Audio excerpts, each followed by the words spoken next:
Assalamualaikum warahmatullahi wabarakatuh. Kami dari kelompok 6 akan membahas topik 3 pada ruang kolaborasi, yaitu where to dalam UBD pada mata kuliah perancangan dan pengembangan kurikulum. Dosen pengampu Ibu Dr. Lina Novita, SSN MPD. Ada anggota kelompok 6 yaitu Mita Sintiani, Nuryanti, dan Raden Rani Nur Afriani. Tyler merupakan rencana pembelajaran yang disesuaikan dengan bakat, minat, gaya, dan kebutuhan individu. Dalam menyusun rancangan pembelajaran, guru merencanakan pengalaman belajar yang harus dimiliki peserta didik dan instruksi yang diberikan selama proses pembelajaran.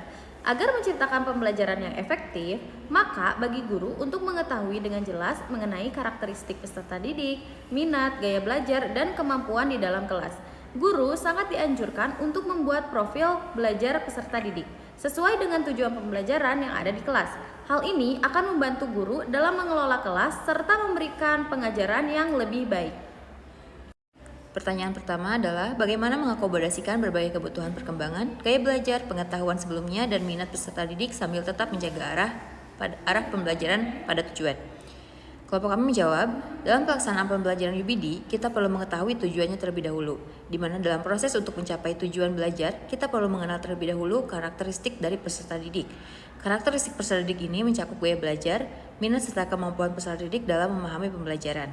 Hal yang dapat dilakukan untuk mengetahui karakteristik peserta didik ini adalah dengan melakukan tes diagnostik atau asesmen awal, di mana jika karakteristik peserta didik dalam belajar sudah didapatkan, maka penyusunan untuk proses pembelajaran dapat disesuaikan dengan kebutuhan dan minat peserta didik. Melalui pelaksanaan asesmen awal akan membantu proses pembelajaran menjadi lebih efektif. Beberapa hal yang harus dilakukan pendidik setelah mengetahui hasil dari asesmen awal tersebut, yaitu dapat merancang pembelajaran berdiferensiasi. Pembelajaran tersebut dapat mengakomodasi peserta didik berdasarkan gaya belajar berupa auditori, visual, maupun kinestetik. Pembelajaran berdiferensiasi merupakan proses belajar mengajar di mana peserta didik dapat mempelajari materi pelajaran sesuai dengan kemampuan. Selain itu, apa yang disukai peserta didik dan apa yang dibutuhkan setiap peserta didik. Dalam pembelajaran tersebut, terdapat 3 aspek yang dapat dibedakan agar peserta didik mampu memahami materi pembelajaran, yaitu aspek konten yang akan diberikan, proses atau kegiatan yang bermakna, dan asesmen atau membuat produk untuk mengukur ketercapaian tujuan pembelajaran yang telah dirancang. Selanjutnya, menerapkan pendekatan Teaching at the Right Level, yaitu TARL, yaitu pembelajaran dirancang sesuai dengan fase perkembangan peserta didik agar dapat memfasilitasi pembelajaran yang dibutuhkan oleh peserta didik itu sendiri. Yang kedua, bagaimana cara menyesuaikan rencana pembelajaran apabila ada perubahan kondisi untuk memaksimalkan keterlibatan dan efektivitas pembelajaran. Menurut kelompok kami, dalam merancang pembelajaran, pendidik atau guru harus menyesuaikan berdasarkan karakteristik peserta didik, atau pembelajaran dirancang sesuai dengan lingkungan dan keseharian peserta didik.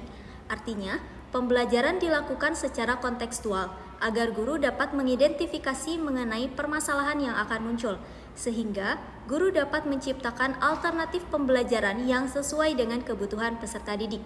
Selain itu, guru harus menyesuaikan pembelajaran berdasarkan karakteristik peserta didik, salah satunya dengan pembelajaran berdiferensiasi.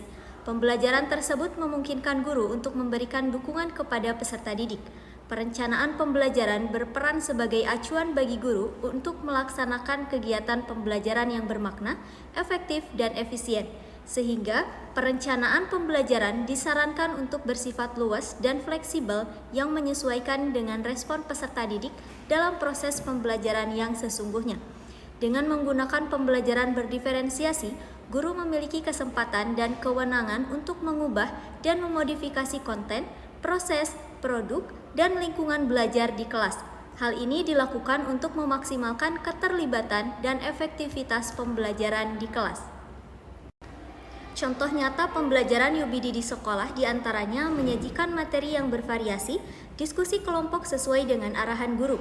Selain itu, pembelajaran berdiferensiasi yang dilakukan oleh guru yaitu menayangkan video pembelajaran dan gambar yang dapat membantu belajar peserta didik dengan gaya belajar visual.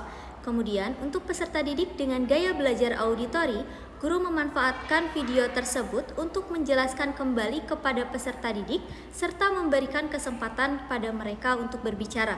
Sedangkan peserta didik yang memiliki gaya belajar kinestetik dapat terfasilitasi dengan adanya tugas membuat contoh pecahan menggunakan potongan kertas yang tersedia.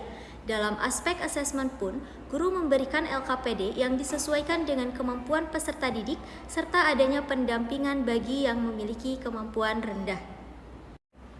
Kesimpulannya, dikaitkan dengan salah satu artikel, Taylor yaitu rencana pembelajaran yang disesuaikan dengan bakat, minat, gaya, dan kebutuhan individu. Setiap memberikan instruksi harus memfokuskan kegiatan instruksional pada apa yang menarik bagi peserta didik. Guru dapat menerapkan pembelajaran berdiferensiasi agar dapat mengakomodasikan berbagai kebutuhan peserta didik. Guru juga dapat memprediksi hambatan-hambatan yang berpotensi untuk muncul saat kegiatan pembelajaran dan mempersiapkan alternatif penanganannya. Dan guru mendesain rubrik penilaian disesuaikan dengan kemampuan peserta didik. Baik, sekian pemaparan dari kelompok kami. Semoga dapat bermanfaat. Kurang lebihnya mohon maaf. Wabillahi taufiq wal hidayah. Wassalamualaikum warahmatullahi wabarakatuh. Baik, sekian